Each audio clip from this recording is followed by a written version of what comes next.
The Lucas Oil AMA Pro Motocross Championship is back after a one-week break, and so is the RacerX Motocross Show right here at AllySports.com. Got a little bit of rain coming down, so we're going to head inside the tent with Red Bull KTM's Andrew Short, who'll help us break down all the action coming up this weekend. So stay tuned.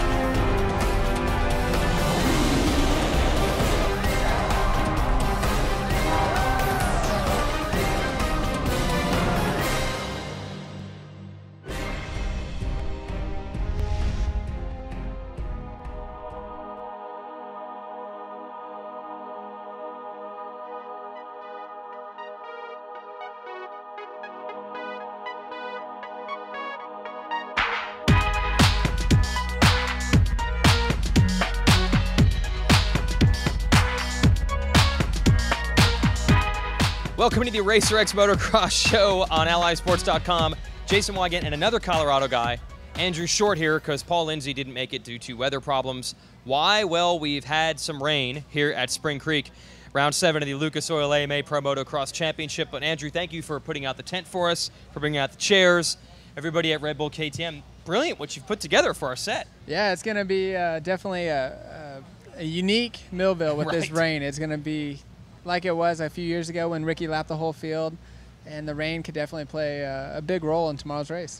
It rained hard today here on Friday. Now, I don't think the forecast it wasn't supposed to rain this bad today, and it's not supposed to rain this bad tomorrow. Any idea if they could salvage this? I mean, we're looking at 24 hours between now and race day. Yeah, the last race at Redbud, it was pouring pretty much all day Friday. Right. And they've formed the track up really nice for Saturday, and it turned out well. But today has been epic rains. It's coming down. Some of the pits are even flooded. I think Butler Brothers needs a full-on trash pump to you see the ground again. So we've got a lot of rain. If the track was sealed and they made it hard packed, the water could run off. They could disc it up tomorrow, and it could be good by the moto time. But it's going to be muddy in practice. All right. Well, that should make it pretty fun to watch. Now, talk about Millville, which I think right up there with Redbud is a track that a lot of people identify as one of their favorites, one of the most fun to ride. So what do you think of when you think Millville? Definitely the whoop monster. The whoops are legendary here. Right. He makes all kinds of noises and goes through the pits on his little, I don't even know what you would call it, but it's a I don't even know modified. What you call him. Yeah. Right. He's on fire. But okay. You know, the soil is always really good here. It's sandy, similar to Redbud. Big jumps. Yep. And the elevation changes up and down the hills. The TV doesn't really do it justice. Yeah, it takes a lot of horsepower and skill to keep that front end on the ground and accelerate up the hills. And if you make a mistake at the bottom, it really costs you by the time you get to the top. So definitely a good track. The first turn always has some good spills. It's really fast into a right-hander, which is hard to get to the rear brake. Yep. But definitely a favorite for the riders. Now, I want to ask about bike setup for a track like Millville. The sand whoops get all the headlines, but I would assume that bike setup for sand whoops and choppy downhills isn't the same. So how do you choose how to set your bike up for a track that has hills and hard pack and also sand and whoops? Actually, you want to keep your front end really stiff so it'll hold up going down the hills, and also through the sand whoops. I mean, a lot of it's going to be on that rear shock, and so it's not much difference between the two, just because there's a lot of load on the front end and you want to keep the weight more towards the rear. But entrance to both of them is key.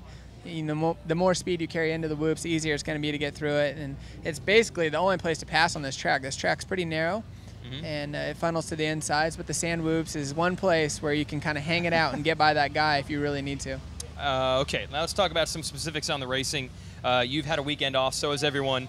How do you think that might impact things? How would it impact you? How does it impact the field to have a week to reset in the second half? I think for people that had a lot of momentum going, it's hard because you want to keep that going. You don't want to stop and take a pause and regroup because you have those good feelings. But some of the guys that needed a week to recover, that maybe been dealing with some crashes and injuries, it gives them that chance to hit the reset button, get some strength back in your sails, and get some training under your belt, and also to lift your confidence up, because that weekend off gives you a little extra time to kind of refocus and regroup and start over again.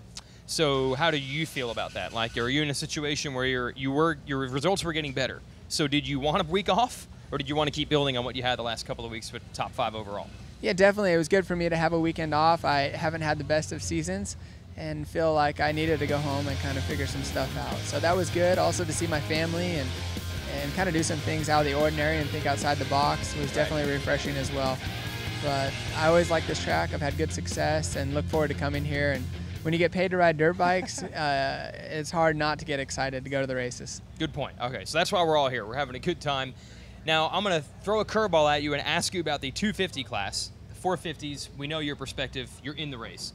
Do you get to watch the 250s? Do you know what's going on there? And how do you think this might play out? We've got 3 riders, pace lead passing a points lead back and forth every week. Yeah, and they all have 3 different styles. One's really consistent, and a diesel with a Rattray. And, you know, Wilson's been really consistent, and he seems like he's always in there. And if he can get just a little better starts and maximize his strengths, he could be there towards the end. And then Baggett has everything going for him. He just needs to not throw it away.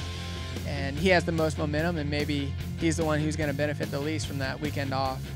But with the lights class, you never know what to expect. That's what's so great about the racing and the class. And I think Eli Tomac had an off weekend with that crash, and it was really unfortunate. And there's so many other wild cards that could play a spoil factor. You know, Will Hahn came back. There's a lot of people that want to prove a point. It's getting to be that time of season where they're trying to make that extra push and get up there, because there's been a few that have been dominating from the beginning.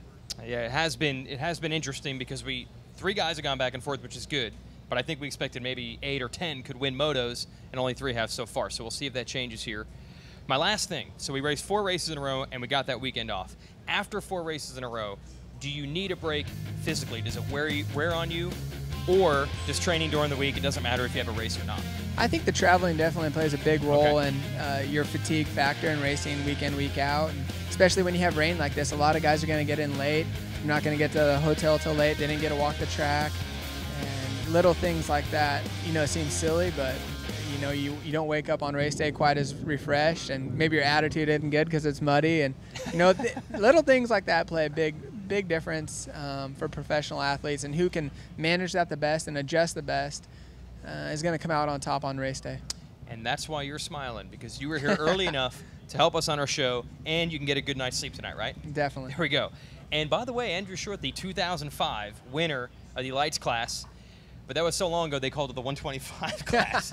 I was on a 250F, but I know it might as well have been the 250 class. Does that make you feel good, or does that make you feel old? It makes me feel old, but some good memories here. This track's always really well, and I think with the rain, you've seen all kinds of things happen at this track where first moto somebody does awesome, second moto it falls apart. So it's going to be an interesting day, and whoever adjusts the best, like I said, is going to come out on top. Cool. Well, we thank Andrew Short and everyone at Red Bull KTM for hosting us on a rainy day here at Millville. Of course, First Motos will be live on Fuel TV and AllySports.com. That's 2 Eastern, 1 o'clock here local time Central. And the second Motos follow this, 450s, 11 p.m. Eastern Saturday night on Speed, 250s, 6 p.m. Sunday night on Speed. So that's your chance to watch Andrew Short in the 450 division Saturday night, and the 250 boys on Sunday evening. So thanks for having us, man. Next time it rains, we know where the place to be is. The tent. I guess, yeah. Good place. Hooked us up. That's Andrew Short. I'm Jason Wygant. We'll see you for our post-race show tomorrow night. Thanks for watching.